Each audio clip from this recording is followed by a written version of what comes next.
কেমন আছো বন্ধুরা? আশা করছি সবাই ভালো আছো। আবারও চলে এলাম মায়ের রান্নাঘরে নতুন একটা রান্না নিয়ে। তো আজকে রান্না বানাবো না, আজকে বানাবো শরবত, দইয়ের এবং আমের। তো তোমরা দেখে নাও আমি কী করে বানাই।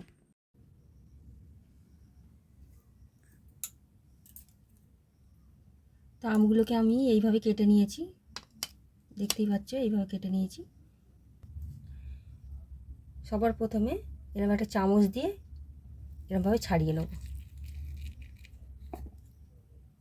এইভাবে মিক্সারে দিয়ে দেবো। এইভাবে সবগুলো করে নেব। দিয়ে দেবো চিনি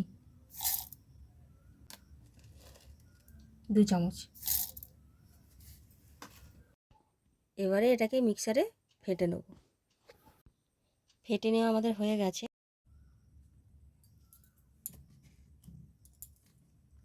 এবার দিয়ে দেবো ঠান্ডা জল।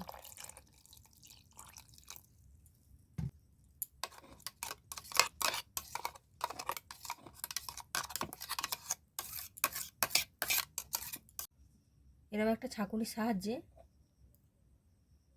ছেঁকে নেব।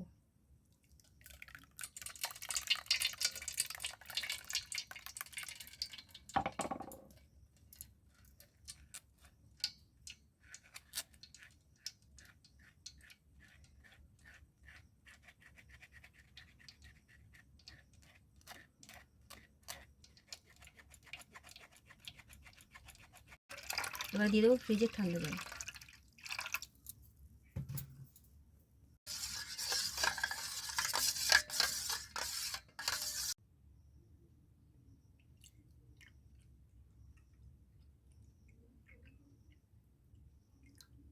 রেডি হয়ে গেল আমাদের পাকা আমের শরবত।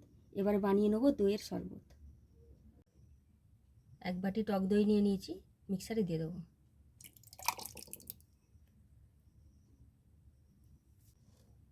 দিয়ে দেবো চিনি,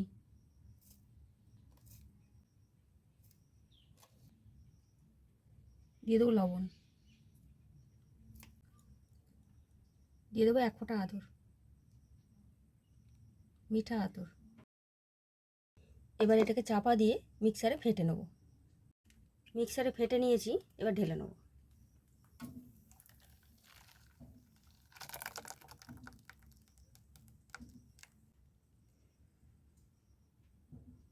রেডি হয়ে গেল আমাদের দইয়ের শরবত।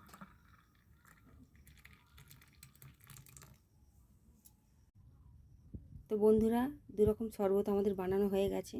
তো এইভাবে ঘরোয়া পদ্ধতিতে বানিয়ে খেয়ে দেখো, আশা করছি ভালো লাগবে। তো ফিরছি কোনো নতুন ভিডিওয়। সবাই সুস্থ থেকো, ভালো থেকো। নমস্কার।